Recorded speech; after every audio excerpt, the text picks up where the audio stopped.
नमस्ते। राष्ट्रिय वाणिज्य बैंकको तह 4 सहायकको द्वितीय चरणको द्वितीय पत्रको समूहको अन्तर्गत व्यवस्थापनको युनिट 2 मा उत्प्रेरणा र द्वन्द्व व्यवस्थापन अन्तर्गत का महत्त्वपूर्ण टपिक्सहरू उत्प्रेरणाको परिचय, संगठनात्मक लक्ष्य प्राप्तिका लागि कर्मचारीहरूलाई अग्रसर बनाउने मनोवैज्ञानिक तत्त्वलाई उत्प्रेरणा भनिन्छ। यस्तो उत्प्रेरणा आवश्यकताको प्राप्ति र भविष्यको आवश्यकताबाट सृजना हुन्छ। उत्प्रेरणा संगठनको वातावरण र व्यवस्थापनको शैलीबाट प्रभावित छ। व्यक्तिगत लक्ष्य र संगठनात्मक लक्ष्यबीच तालमेल जरुरी छ। कर्मचारीले व्यक्तिगत लक्ष्यमा झुकाव राख्छ भने व्यवस्थापकले संगठनात्मक लक्ष्यमा प्रयत्न गर्दछ। उच्च व्यवस्थापकले दुवै पक्षका एक अर्काको लक्ष्यलाई अन्तर्कूलन गर्दछ।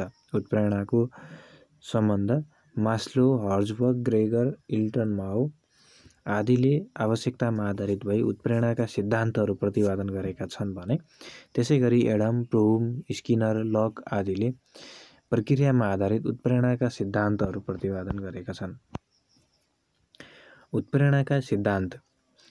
उत्प्रेरणामा दुई प्रकारका सिद्धान्तहरू छन्। तिनी हुन् प्रक्रिया र आवश्यकतामा। प्रक्रियामा आधारित सिद्धान्तहरू कर्मचारीको आवश्यकता मात्र सीमित छ र आवश्यकता सिद्धान्तहरू आवश्यकता र अन्य केही सिद्धान्तमा आधारित छन्। यस आधारमा देखाएका केही उत्प्रेरणाका सिद्धान्तहरू निम्न बमोजिम छन्। एकमा छ आवश्यकताको पदसोपान सिद्धान्त।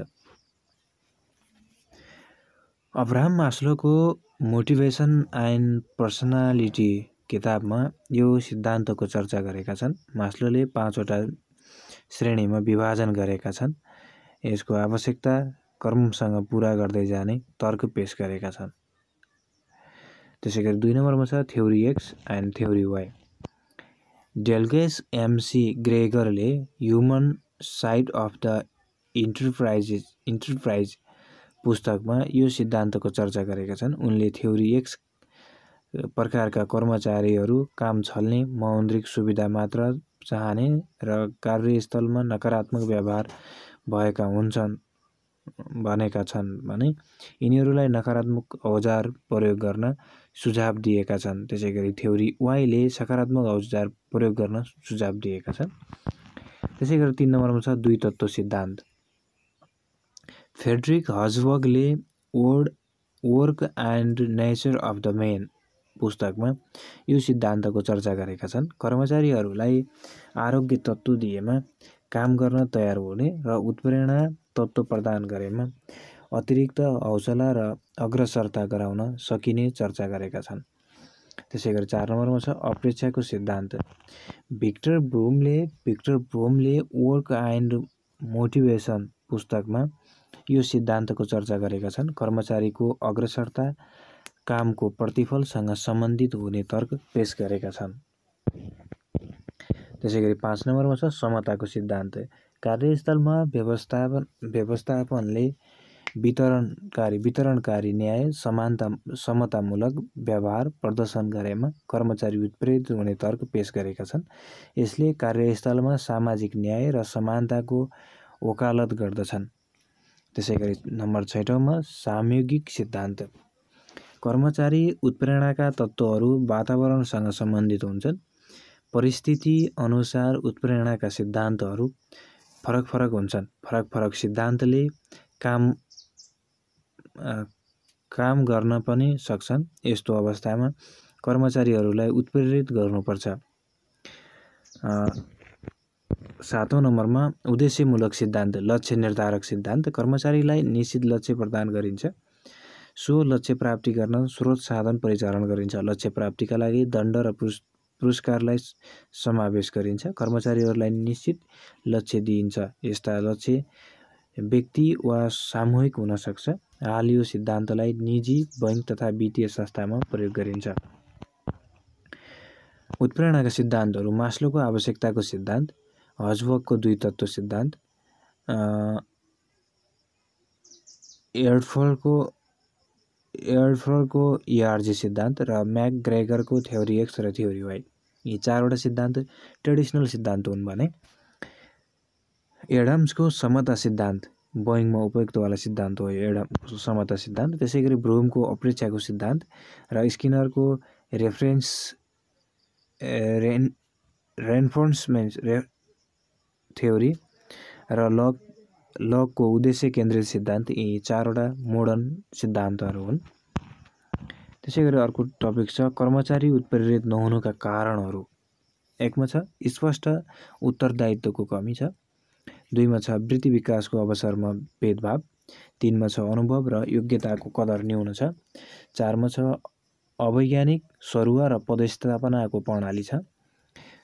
त्यसै गरी 5 मा छ गैर मौद्रिक सुविधाको अभाव छ। कार्यस्थलमा उपयुक्त कार्य वातावरणको अभाव। 6औं मा काम गर्ने र काम नगर्ने कर्मचारीको उपयुक्त पहिचान गर्न नसकिएको। 6औं मा छ व्यक्तिलाई भन्दा प्रणालीलाई ग्राह्यता दिने प्रणाली। 7औं मा छ जागिरको सुरक्षा र ट्रेड युनियनको प्रयोगलाई दुरुपयोग। त्यसै गरी अर्को छ कर्मचारी उत्प्रेरणाका समस्याहरू। कार्यस्थलमा योग्यता प्रणालीलाई भन्दा नातावाद, कृपावाद, चाकडी, भन्सुनलाई ग्राह्यता दिने गरेको।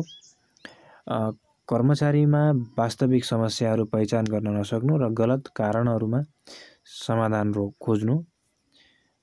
गैर मौद्रिक सुविधाहरू जस्तै प्रशंसा सञ्चारको प्रयोग गर्न नसकेको। त्यसै गरी कार्यस्थलमा नवप्रवर्धन र आधुनिक प्रविधि अवलम्बन गर्न नसकिएको। त्यसै गरी कामप्रति कर्मचारीको नकारात्मक भावना हुनु। त्यसै गरी अर्को छ उपयुक्त कार्य विश्लेषण गर्न नसकिएको। अर्को छ परम्परागत र अवैज्ञानिक कार्य सम्पादन मूल्याङ्कन प्रणाली रहनु।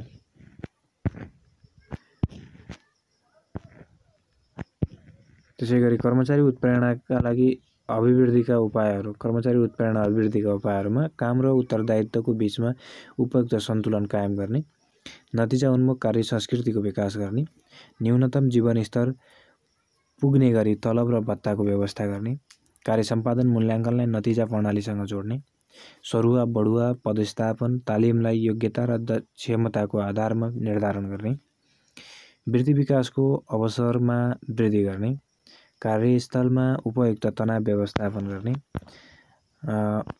व्यावसायिक जीवन र व्यक्तिगत जीवनको सन्तुलन कायम गर्ने। त्यसै गरी अर्को टपिक छ द्वन्द्व व्यवस्थापन। सङ्गठनात्मक लक्ष्य प्राप्तिका लागि दुई पक्ष बीचको सङ्घर्षलाई उपयोग गर्ने द्वन्द्व व्यवस्थापन भनिन्छ। यसले सङ्गठनात्मक द्वन्द्वको न्यूनीकरण र प्रवर्धन दुवै समेट्छ। परम्परागत दृष्टिकोणले द्वन्द्वले लक्ष्यलाई असर गर्ने भएकाले न्यूनीकरण गर्नुपर्ने दृष्टिकोण राख्दछ।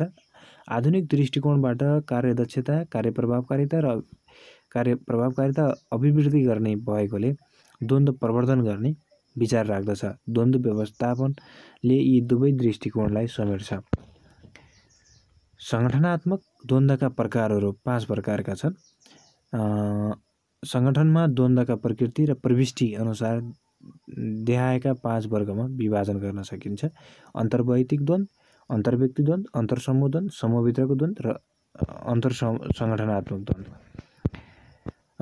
त्यसै गरी अर्को टपिक छ द्वन्द्व व्यवस्थापनका उपायहरू। सङ्गठनात्मक लक्ष्यमा सकारात्मक प्रभाव पार्ने द्वन्द्वलाई प्रवर्धन गर्नुपर्छ भने लक्ष्य प्राप्तिमा नकारात्मक प्रभाव पार्ने द्वन्द्वलाई न्यूनीकरण गर्नुपर्छ। त्यसैले नम्बर 1 मा छ द्वन्द्व प्रवर्धनका उपायहरू। व्यवस्थापकले द्वन्द्वको प्राथमिकीकरण गरी देखाएका उपायहरू अवलम्बन गरेर सकारात्मक नतिजा दिने द्वन्द्वलाई बढाउनुपर्छ। वैज्ञानिक कार्य सम्पादन मूल्याङ्कन र नतिजा प्रणालीसँग जोड दिने। 2 मा छ चुनौतीपूर्ण कार्य जिम्मेवारी प्रदान गरेर। 3 मा छ नतिजाको आधारमा भुक्तानी प्रणाली लागू गरेर। 4 नम्बरमा छ विमतिलाई पुरस्कृत गरेर। त्यसै गरी 5औं नम्बरमा छ सहभागितामूलक निर्णय निर्माण गरेर। त्यसै गरी 7औं नम्बरमा छ प्रतिस्पर्धात्मक भावना विकास गरेर।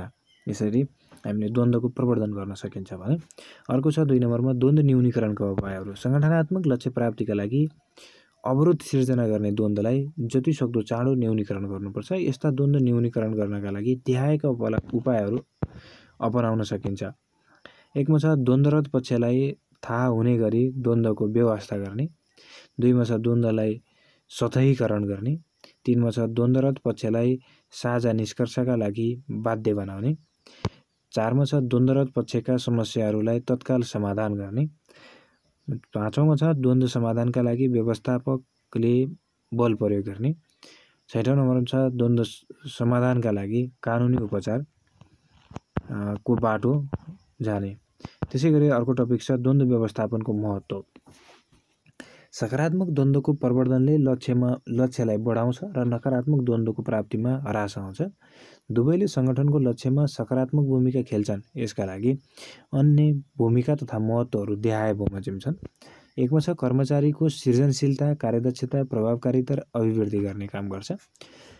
2 मा छ कार्यस्थलमा हुने सानातिना कार्यहरू अवरोधहरू अन्त्य गर्छ। 3 मा छ कर्मचारीको तनाव व्यवस्थापन गरी मनोवैज्ञानिक स्वास्थ्य कायम गर्छ। 4 मा छ काममा हुने गल्ती, कमी कमजोरी र छलकपटलाई कमी गर्छ। त्यसैगरी 6औं नम्बरमा छ दुईतर्फी प्रभावकारिता सञ्चार प्रवर्धन गर्छ। 7औं नम्बरमा छ विवेकशील निर्णय निर्माणमा सहयोग गर्छ र 8औं नम्बरमा छ योजना प्रभावकारिता र कार्यान्वयनमा दक्षता बढाउँछ र भने त्यसैगरी अर्कोमा छ संगठनको प्रतिस्पर्धात्मक क्षमता अभिवृद्धि गर्दछ भने अर्को छ आन्तरिक र बाह्य वातावरणलाई अनुकूलता बढाउँछ।